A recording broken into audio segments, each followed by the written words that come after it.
Chris Cornelius, the pledge. I pledge allegiance to the flag of the United States of America and to the republic for which it stands, one nation, under God, indivisible, with liberty and justice for all.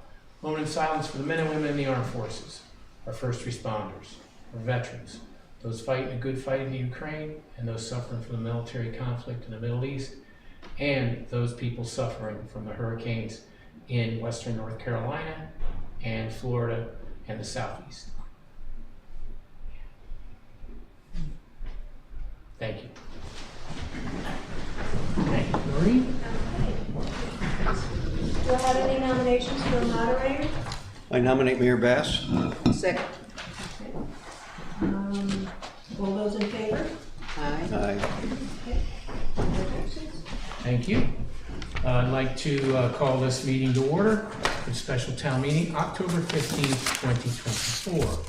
Those qualified to vote in the town meetings of the town of New Milford are hereby warned and notified to meet at the New Milford Town Hall, 10 Main Street, New Milford, Connecticut, on October 15th, 2024, at 6:30 p.m. at the E. Paul Martin Room for the following purpose to wit: to consider and act upon the following question.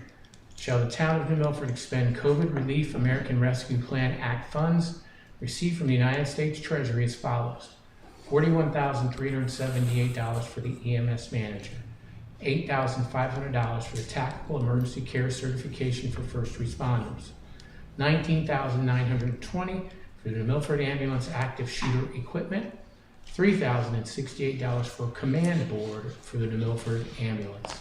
Copies of said proposed expenditures are on file and available for public inspection at the office of the New Milford Town Clerk, dated at New Milford this 4th day of October, as authorized by Town Council.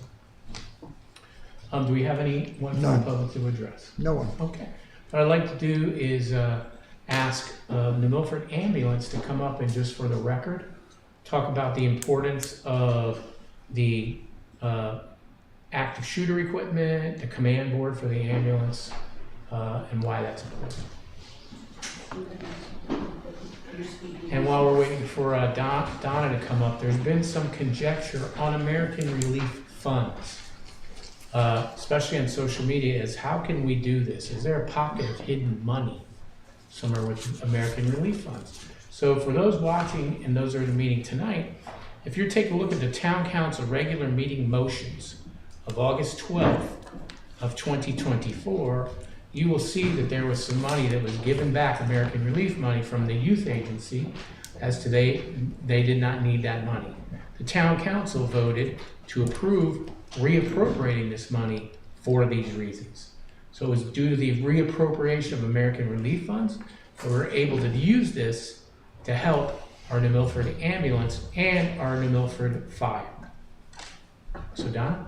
Thank Hi you. everyone, Donna Hestry from the Milford Ambulance. I also asked Zach Solwicki, he is the supervisor for our staffing at the ambulance.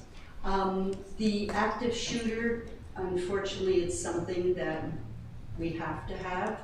It's the world of today. The fire, the police, they've all been outfitted with it. So with this request, we will now be outfitted with the proper equipment that we would need if, God forbid, something were to happen, whether it's at the school or wherever. It's to protect us, because after the police kind of do their first thing, we're kind of next in line. So we need some kind of protection so that we are safe. Does anybody have any questions or anything? And Donna, I know we talked about this at the Town Council meeting, just for those people who may be watching tonight, is there's been a change, really a paradigm shift in how we react to first responder when it comes to shootings. Prior to this new pivot was that the emergency responders would wait for the police department to clear the entire building and then enter the building. And they found out due to Diwali that there were people that passed away because they were actually bled to death.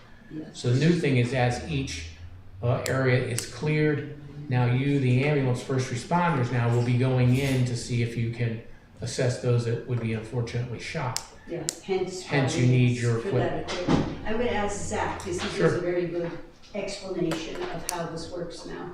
So that equipment is ballistic protection, so it's basically ballistic vests that we'd be wearing along with ballistic helmets. It would also be first aid equipment, so it would be bags specifically tailored towards an active threat, active shooter type scenario.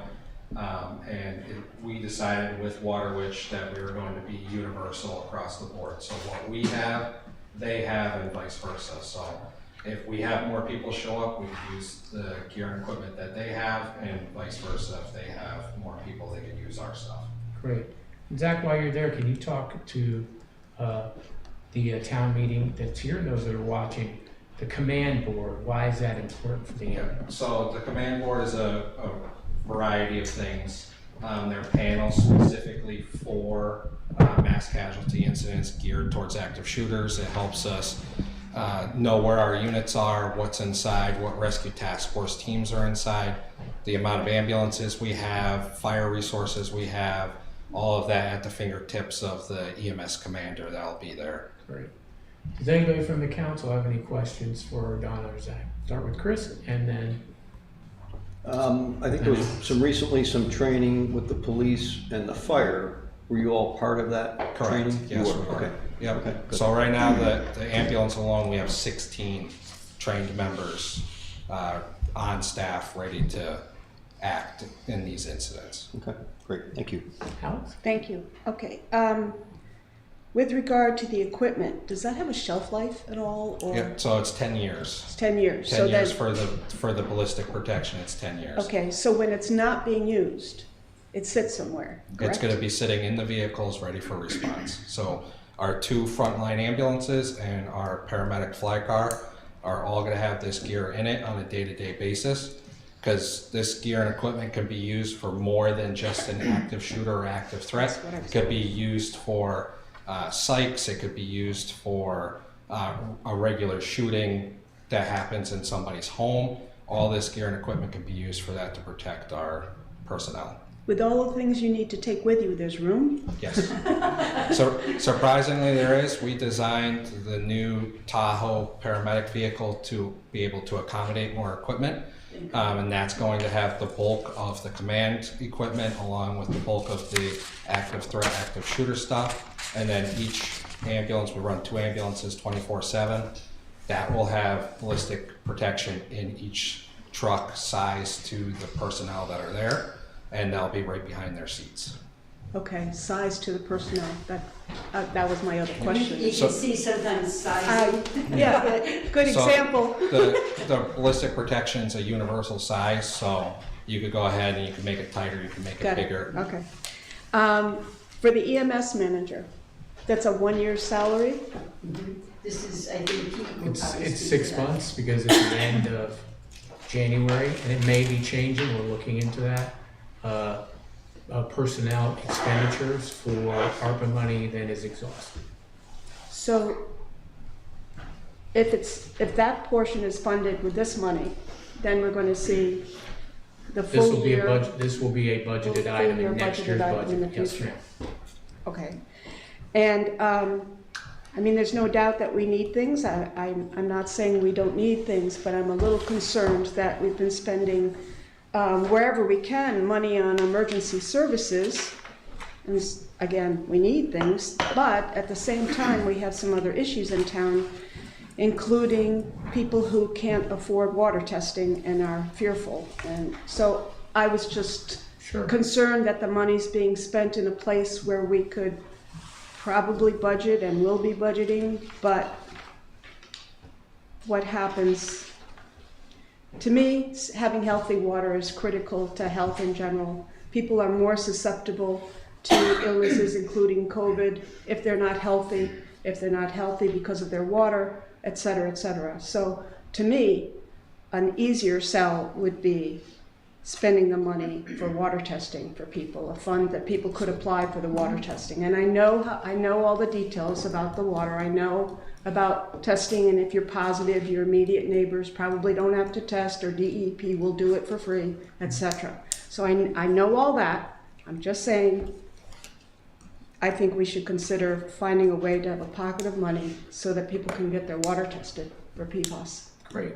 Before you say, Katie, I'd like to say a couple things. One is, I think we need to be very cognizant of the safety of all of our first responders, No question. especially when we're asking them to go out if there is a nefarious issue, or, as Zach talked about, if they have to go and if someone needs a psych evaluation.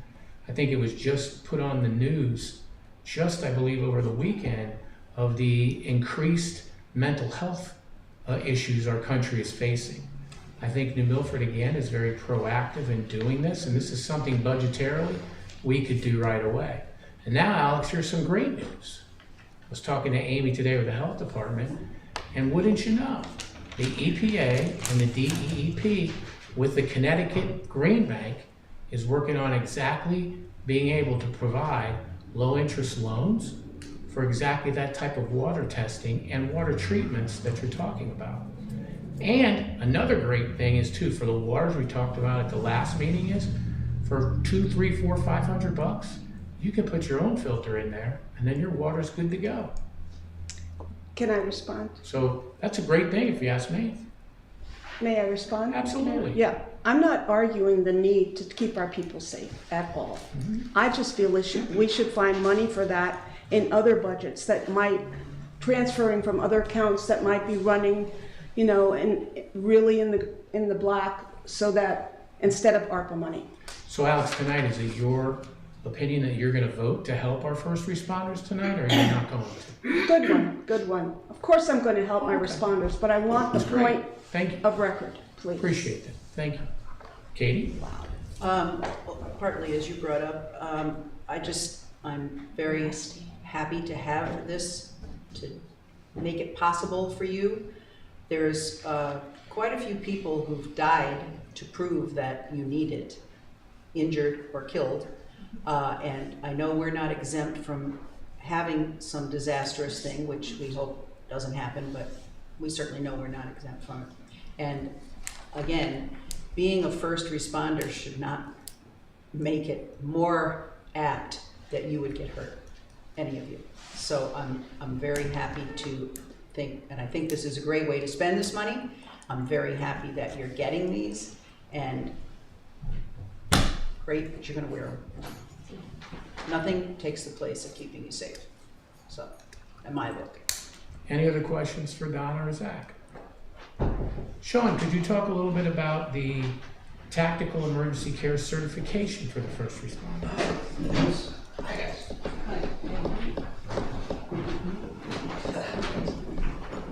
Good evening.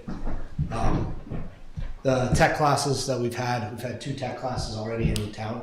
It's called Tactical Emergency Casualty Care. This past, what was it, about 2 or 3 weeks ago, 5 of our members, along with a slew of New Milford Ambulance Corps members, did this class. It's a 2-day class, total of 16 hours. They get a certification at the end, and it's basically, our philosophy is stop the killing, stop the bleeding, right? So the police go in and stop the killing, and then we come in and we stop the bleeding. We're there to take care of the patients, to establish casualty collection points, casualty exchange points, different things like that. It's something that we never thought that we would be doing or stepping into, but it's something that we have to be ready for. And I can tell you this: I've taken a couple classes now. I was out in Clinton, Connecticut a couple weeks ago for an active aggressor integrated response class that was held by the Connecticut State Police that we will actually be hosting for free in March of this year in town. So there's a lot of things happening. I think that we are we are a lot farther along than a lot of other towns in this area. So I think we are a step ahead to be prepared. We hope that we never have to use this, but in other situations with mass casualty incidences, like not just the active shooter, but other possible incidences, different things that could happen in town where we have multiple casualties. A lot of this equipment will come into play. A lot of our skills will come into play during that as well. So, thanks. Thank you, Sean. Any questions for Sean? Great. Any other questions for town council? From town council? I have more. You want to say anything? No. Alex? Okay. How much is left in the ARPA fund as this is approved? I believe about 34,000 that needs to be reappropriated as of right now. 34,000. I believe so. Well, okay. I feel better then. Thank you. Yes, ma'am. I have a question. Mayor Gambino? It's, thank you, Mayor. This looks like $85,000, roughly. And on the budget, not the budget, but tonight's town council meeting, we're gonna discuss 79,000 for portable radios. Now you only have 35 left. That would be after, if this was approved. Where are we gonna get their money? So this was money that was reappropriated Yes. from the youth agency that did not need their 2 counselors. So this was the reappropriated money that the town council took back in reappropriation. So I'll leave my question when we get to the town Sure. council meeting. Yes, sir. Thank you. Yes, sir. Any other questions for the town council? Okay. I can entertain a motion to approve the appropriations as stated in the warning notice of the special meeting. So moved from Katie. Do I have a second? Second from Paul. Any discussion? All those in favor? Aye. Any opposed? Please note unanimous decision. Public knows they can vote, right? Yep. Public, everyone knows they can vote. So we'll say it again, all those that say yes? Yes. Any no's? Okay, Thank you. have a unanimous decision. I'd like to entertain a motion to close the special town meeting. So moved. Second. All those in favor? Aye. Any opposed? Thank you, everyone. Our town council meeting starts at 7 p.m.